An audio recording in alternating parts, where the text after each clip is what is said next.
Nay nhân dịp ngày sinh của bác Hồ, mình chốt cho bé đẹp một lô đất vườn dừa.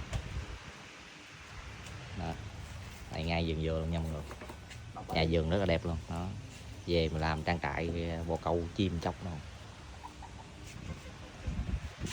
Xem lại đọc đi ông chủ đất.